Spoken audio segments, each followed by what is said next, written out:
اللہ اور اس کے رسول کی طرف سے ان مشرکوں کے لیے اعلان براعت ہے جن سے تم لوگوں نے معاہدے کیے تھے۔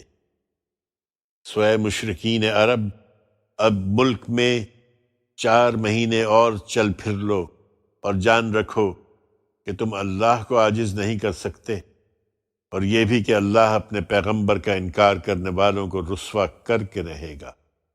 پھر حج کا موقع آئے تو اس سرزمین کے سب لوگوں تک پہنچانے کے لیے بڑے حج کے دن اللہ اور اس کے رسول کی طرف سے اعلان عام بھی کر دیا جائے کہ اللہ مشرکوں سے بری الذمہ ہے اور اس کا رسول بھی۔ اب اگر تم لوگ توبہ کر لو تو تمہارے حق میں بہتر ہے، اور اگر منہ پھیرو گے تو جان رکھو کہ تم اللہ سے بھاگ نہیں سکتے۔ اے پیغمبر، ان منکروں کو دردناک عذاب کی خوشخبری سنا دو۔ وہ مشرکین البتہ اس اعلان براعت سے مستثنیٰ ہیں جن سے تم نے معاہدہ کیا، پھر اس کو پورا کرنے میں انہوں نے تمہارے ساتھ کوئی کمی نہیں کی اور نہ تمہارے خلاف کسی کی مدد کی ہے، سو ان کا معاہدہ ان سے ان کی مدت تک پورا کرو، اس لیے کہ اللہ ان لوگوں کو پسند کرتا ہے جو بدعہدی سے بچنے والے ہوں۔ بڑے حج کے دن اس اعلان کے بعد جب حرام مہینے گزر جائیں تو ان مشرکوں کو جہاں پاؤ قتل کرو، اور اس مقصد کے لیے ان کو پکڑو، ان کو گھیرو، اور ہر گھات کی جگہ ان کی طاق میں بیٹھو۔ پھر اگر یہ توبہ کر لیں اور نماز کا اہتمام کریں اور زکوٰۃ ادا کریں تو ان کی راہ چھوڑ دو، یقیناً اللہ بخشنے والا ہے، اس کی شفقت ابدی ہے۔ اور اگر مہلت کی اس مدت میں ان مشرکوں میں سے کوئی شخص تم سے امان چاہے کہ وہ تمہاری دعوت سننا چاہتا ہے تو اس کو امان دے دو، یہاں تک کہ وہ اللہ کا کلام سن لے، پھر اس کو اس کے مامن تک پہنچا دو، یہ اس لیے کہ یہ ایسے لوگ ہیں جو خدا کی باتوں کو زیادہ نہیں جانتے۔ اللہ اور اس کے رسول کے ہاں ان مشرکوں سے کوئی عہد کس طرح باقی رہ سکتا ہے؟ ہاں، جن لوگوں سے تم نے مسجد حرام کے پاس حدیبیہ میں عہد کیا تھا، سو جب تک وہ تمہارے ساتھ سیدھے رہیں تم بھی ان کے ساتھ سیدھے رہو، اس لیے کہ اللہ ان لوگوں کو پسند کرتا ہے جو بدعہدی سے بچنے والے ہوں۔ کس طرح باقی رہ سکتا ہے جبکہ حال یہ ہے کہ اگر وہ تم پر کہیں غلبہ پا لیں تو نہ تمہارے بارے میں کسی قرابت کا لحاظ کریں نہ کسی عہد کا۔ اپنے منہ کی باتوں سے وہ تمہیں راضی کرنا چاہتے ہیں مگر ان کے دل انکار کر رہے ہیں، اور ان میں سے اکثر بد عہد ہیں۔ اللہ کی آیتوں کے عوض میں انہوں نے تھوڑی قیمت قبول کر لی، پھر اس کی راہ سے رک گئے ہیں۔ یقیناً بہت برا ہے جو کچھ یہ کر رہے ہیں۔ کسی مسلمان کے معاملے میں نہ انہیں کسی قرابت کا لحاظ ہے نہ عہد کا، اور وہی زیادتی کرنے والے ہیں۔ سو اگر توبہ کر لیں اور نماز کا اہتمام کریں اور زکوٰۃ ادا کریں تو تمہارے دینی بھائی ہیں۔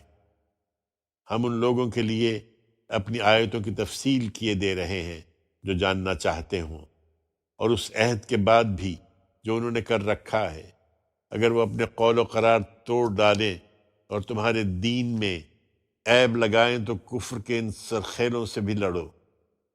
ان کے قول و قرار کچھ نہیں، یہ آج نہیں تو کل اپنا عہد توڑ دیں گے، لہٰذا لڑو تاکہ یہ اس کفر و شرک سے باز آ جائے۔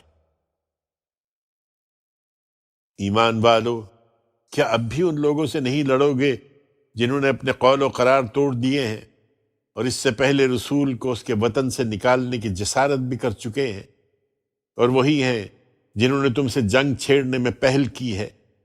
کیا تم ان سے ڈرتے ہو؟ سو اللہ زیادہ حقدار ہے کہ تم اس سے ڈرو۔ اگر تم فی الواقع مومن ہو، ان سے لڑو، اللہ تمہارے ہاتھوں سے ان کو سزا دے گا اور انہیں ذلیل و خوار کرے گا، اور تمہیں اپنی مدد سے ان پر غلبہ عطا فرمائے گا، اور مومنوں کے ایک گروہ کے کلیجے اس سے ٹھنڈے کرے گا اور ان کے دلوں کا غم و غصہ دور فرمائے گا، اور ان منکروں میں سے جن کو چاہے گا اللہ اپنی عنایت سے توبہ کی توفیق بھی دے گا۔ اللہ علیم و حکیم ہے۔ کیا تم نے گمان کر رکھا ہے کہ یوں ہی چھوڑ دیے جاؤ گے؟ درحال کہ اللہ نے ان لوگوں کو ابھی جانا ہی نہیں جنہوں نے تم میں سے جہاد کیا اور اللہ اور اس کے رسول اور ان کے ماننے والوں کے سوا کسی کو دوست نہیں بنایا۔ یاد رکھو جو کچھ تم کر رہے ہو اللہ اس سے خوب واقف ہے۔ تم انہیں بیت اللہ کے متولی سمجھتے اور اسی بنا پر ان سے ہمدردی رکھتے ہو۔ حقیقت یہ ہے کہ ان مشرکوں کو یہ حق نہیں پہنچتا کہ اللہ کی مسجدوں کا انتظام کرے، درحال کہ وہ خود اپنے اوپر کفر کے گواہ ہیں۔ وہی ہیں کہ ان کے سارے اعمال ضائع ہو گئے اور وہ ہمیشہ آگ میں رہنے والے ہیں۔ اللہ کی مسجدوں کا انتظام کرنے والے تو وہی لوگ ہو سکتے ہیں جو اللہ اور روز آخر کو مانتے ہوں، نماز کا اہتمام کرتے ہوں، زکوٰۃ دیتے ہوں اور اللہ کے سوا کسی سے نہ ڈرتے ہوں۔ سو توقع ہے کہ یہی لوگ راہیاب ہوں گے۔ کیا تم نے حاجیوں کے پانی پلانے اور مسجد حرام کا انتظام کر دینے کو ان لوگوں کے برابر کر دیا ہے جو اللہ اور روز آخر پر ایمان لائے اور جنہوں نے اللہ کی راہ میں جہاد کیا ہے؟ اللہ کے نزدیک یہ دونوں برابر نہیں ہو سکتے۔ حقیقت یہ ہے کہ مسجد حرام کے ان مجاوروں نے اپنے اوپر ظلم ڈھایا ہے اور اب اللہ ان ظالم لوگوں کو راہیاب نہیں کرے گا۔ اللہ کے ہاں ان لوگوں کا درجہ بڑا ہے جو ایمان لائے اور جنہوں نے ہجرت کی اور اپنے جان و مال سے خدا کی راہ میں جہاد کیا، اور وہی کامیاب ہوں گے۔ ان کا پروردگار انہیں اپنی رحمت اور خوشنودی اور ایسے باغوں کی بشارت دیتا ہے جن میں ان کے لیے دائمی راحت ہے، وہ ان میں ہمیشہ ہمیشہ رہیں گے۔ اس میں شبہ نہیں کہ اجر عظیم اللہ ہی کے پاس ہے۔ ایمان والو، اپنے باپوں اور بھائیوں کو بھی اپنا دوست نہ بناؤ اگر وہ ایمان کے مقابلے میں کفر کو عزیز رکھیں۔ تم میں سے جو لوگ انہیں دوست بنائیں گے وہی اپنے اوپر ظلم کرنے والے ہوں گے۔ ان سے کہہ دو اے پیغمبر کہ اگر تمہارے باپ اور تمہارے بیٹے، تمہارے بھائی، تمہاری بیویاں، تمہارا خاندان اور تمہارا وہ مال جو تم نے کمایا ہے اور وہ تجارت جس کے مندے سے تم ڈرتے ہو اور تمہارے وہ گھر جنہیں تم پسند کرتے ہو، یہ سب تمہیں اللہ سے، اس کے رسول سے اور اس کی راہ میں جہاد سے زیادہ عزیز ہیں، تو انتظار کرو یہاں تک کہ اللہ اپنا فیصلہ صادر کر دے، اور جان لو کہ اس طرح کے بد عہد لوگوں کو اللہ راہیاب نہیں کرے گا۔ حقیقت یہ ہے کہ اللہ نے بہت سے موقعوں پر تمہاری مدد کی ہے۔ ابھی حنین کے دن بھی جب تم اپنی کثرت پر اترا رہے تھے، پھر وہ تمہارے کچھ کام نہ آئی اور زمین اپنی وسعتوں کے باوجود تم پر تنگ ہو گئی، پھر تم پیٹھ دکھا کر بھاگ کھڑے ہوئے۔ بالآخر اللہ نے اپنے رسول پر اور اس کے ماننے والوں پر اپنی سکینت نازل فرمائی اور ان کی مدد کے لیے ایسی فوجیں اتار دیں جنہیں تم نے نہیں دیکھا، اور ان لوگوں کو سزا دی جو پیغمبر کے منکر ہیں، اور اس طرح کے منکروں کی یہی سزا ہے۔ پھر اس کے بعد اللہ جس پر چاہے عنایت فرماتا اور اسے توبہ کی توفیق بھی دیتا ہے۔ اللہ بخشنے والا ہے، اس کی شفقت ابدی ہے۔ ایمان والو، یہ مشرکین بالکل ناپاک ہیں، لہٰذا اپنے اس سال کے بعد یہ مسجد حرام کے پاس نہ پھٹکنے پائیں، اور اس کے نتیجے میں اگر تمہیں تنگ دستی کا اندیشہ ہے تو مطمئن رہو، اللہ چاہے گا تو ان قریب اپنے فضل سے تمہیں غنی کر دے گا۔ اس میں شبہ نہیں کہ اللہ علیم و حکیم ہے۔ ان مشرکوں کے علاوہ ان اہل کتاب سے بھی لڑو جو نہ اللہ اور روز آخر پر ایمان رکھتے ہیں، نہ اللہ اور اس کے رسول کے حرام ٹھہرائے ہوئے کو حرام ٹھہراتے ہیں، اور نہ دین حق کو اپنا دین بناتے ہیں۔ ان سے لڑو یہاں تک کہ اپنے ہاتھوں سے جزیہ دیں اور ماتحت بن کر رہیں۔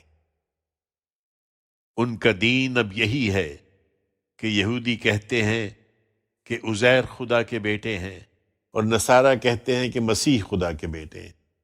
یہ ان کے اپنے منہ کی باتیں ہیں، وہ انہی منکروں کی سی بات کہہ رہے ہیں جو ان سے پہلے ہو گزرے ہیں۔ ان پر خدا کی مار، وہ کہاں سے پھرے جاتے ہیں۔ اللہ کے سوا انہوں نے اپنے فقیہوں اور راہبوں کو رب بنا ڈالا ہے، اور مسیح ابن مریم کو بھی، درحال ہے کہ انہیں ایک ہی معبود کی عبادت کا حکم دیا گیا تھا، اس کے سوا کوئی الہ نہیں، وہ پاک ہے ان چیزوں سے جنہیں وہ شریک ٹھہراتے ہیں۔ چاہتے ہیں کہ خدا کے اس نور کو اپنے منہ کی پھونکوں سے بجھا دیں، اور اللہ نے فیصلہ کر رکھا ہے کہ وہ اپنے نور کو پورا کر کے رہے گا، خواہ ان منکروں کو یہ کتنا ہی ناگوار ہو۔ وہی ہے جس نے اپنے رسول کو ہدایت اور دین حق کے ساتھ بھیجا ہے تاکہ اس سرزمین کے تمام ادیان پر اس کو غالب کر دے، خواہ مشرکین بھی اسے کتنا ہی ناپسند کریں۔